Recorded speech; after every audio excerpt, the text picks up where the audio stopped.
Bonjour, je suis Amina Labissi, fondatrice du média L'Alternative et aujourd'hui je me trouve au 11e lieu puisque nous allons parler d'entrepreneuriat féminin. Alors je vais interviewer les 3 fondatrices du lieu, Camille, Nathalie et Marie, pour qu'elles nous racontent l'histoire du lieu, comment elles ont construit le projet et surtout les difficultés qu'elles ont rencontrées en tant que femmes entrepreneurs. Sans plus attendre, je vous propose d'échanger avec elles. Allez, on y va? Bonjour à toutes les 3. Bonjour. Alors Nathalie, pour commencer, est-ce que tu peux nous présenter 11e lieu et ce qui le rend aussi unique? Bonjour Amina. Alors le 11e lieu, c'est un tiers-lieu culturel qu'on a ouvert il y a 7 ans avec Marie et Camille. C'est un tiers-lieu culturel qui accueille une grande diversité de populations, des indépendants, des travailleurs indépendants, beaucoup de créatifs, des travailleurs nomades, des artistes plasticiens. On y programme des événements culturels et on accueille aussi des entreprises et des assos qui veulent y faire des événements. Donc ce qui le rend indépendant, c'est qu'on s'adresse vraiment à une large panel de personnes. Ce qui le rend aussi unique, c'est qu'on est indépendante. Ce lieu est indépendant. On l'a ouvert toute seule. Et ce qui le rend aussi unique, c'est qu'on y fait des tas de choses. Il est ouvert 24 heures sur 24, donc on y travaille. Mais on y partage aussi des moments de vie. Il y a une communauté qui y passe beaucoup de temps et qui est là depuis longtemps. Donc ça devient vraiment un lieu important pour nous 3. Évidemment, c'est notre bébé, mais aussi pour plein de gens ici. Merci beaucoup Nathalie. Alors moi j'aimerais savoir en fait quels sont les défis que vous avez rencontrés lors de la création de ce lieu. Alors lors de la création de ce lieu, on a fait face à 2 grands défis majeurs. Le premier, ça a été celui de trouver un bel écrin pour toutes les activités qu'on avait envie de mettre en place. On a visité plus de 40 lieux dans Paris pour finalement avoir un lieu qui avait la bonne taille, la bonne luminosité, voilà, tout ce qu'on recherchait. Ça a été un défi de taille. Et puis le suivant, ça a été celui de donner confiance dans notre projet aux différents interlocuteurs qu'on avait besoin de convaincre, comme par exemple justement les bailleurs, donc les propriétaires du lieu qui nous ont fait confiance pour nous faire signer un bail et nous mettre à disposition ce bâtiment, mais aussi la banque qui a été un élément très important. On partait de rien parce qu'on n'avait pas de société, pas de bilan à présenter, on n'avait jamais monté d'entreprise avant, donc ça a été un gros challenge pour nous de convaincre nos interlocuteurs et d'obtenir cette confiance. Est-ce qu'en particulier, en tant que femme, vous avez, selon vous, vous avez rencontré des difficultés supplémentaires? C'est assez difficile de répondre précisément parce que si on a rencontré des difficultés parce qu'on était des femmes, ça ne nous a jamais été présenté de cette façon. Donc c'est possible, on a eu des petites remarques paternalistes et condescendantes, ça a pu nous arriver. On nous a admirés pour avoir monté ce projet en tant que femme, on ne sait pas trop ce que ça peut vouloir dire. Ouais, je pense que ce qui était surtout très important, c'était de trouver à bien s'entourer et que la chance qu'on a eue, c'est qu'on a eu sur notre parcours des femmes.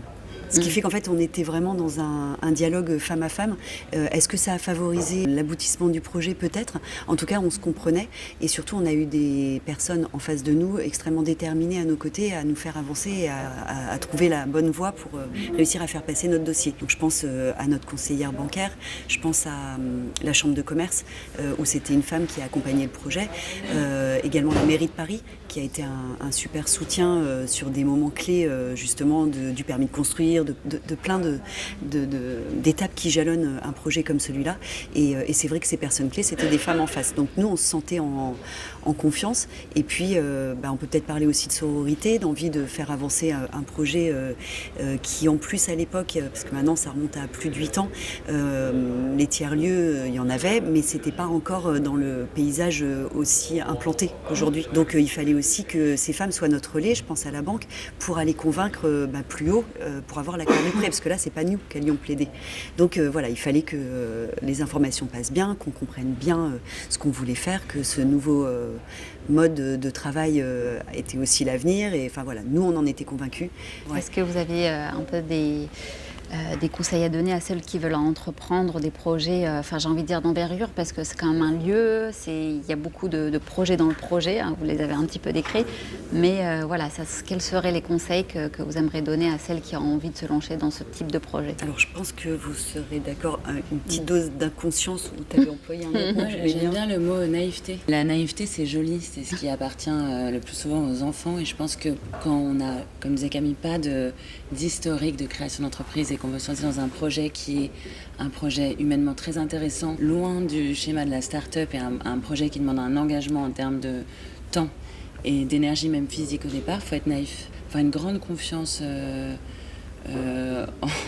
en la manière dont se déroulent les choses. Et puis une confiance partagée, toutes les trois, parce que c'était la clé de la réussite, c'était aussi notre entente, nos compétences à chacune qui étaient extrêmement complémentaires, nos caractères, et puis voilà, pouvoir avancer comme ça en comptant les unes sur les autres, ça a été pour moi une des grandes clés. Donc savoir bien s'entourer sur les partenaires qu'on va avoir en face, mais sur ses associés en priorité, et puis garder la foi, quoi. Faut rester super concentré, super motivé, parce que c'est vrai que nous on a eu des moments où c'était complètement à l'arrêt, où on nous a dit c'est terminé alors que les travaux étaient lancés, enfin voilà, donc l'humain vraiment, enfin moi je résumerais ça à une grande aventure humaine et de respect et de confiance mutuelle avec les gens qui sont autour. Qu'est-ce qu'on peut vous souhaiter pour la suite? Beaucoup de choses, probablement. Tiens, t'as une idée? Ouais, moi j'ai envie que ça continue comme ça, qu'on continue à garder justement ce regard un peu émerveillé sur ce qu'on a monté. On a toujours eu du mal à se féliciter de ce qu'on avait fait. C'est vrai que les grandes étapes, on les a pas forcément célébrées comme on aurait dû. Moi j'ai toujours un peu de regret a posteriori là-dessus, mais en fait c'est peut-être que juste on regarde devant et qu'en fait on pense déjà à la suite plus qu'à ce qui vient de se passer. En tout cas voilà, garder ce regard avec l'envie, garder l'envie en fait, c'est vraiment ça. Camille, qu'est-ce qu'on peut te souhaiter pour la suite? Et ensuite Nathalie pour terminer.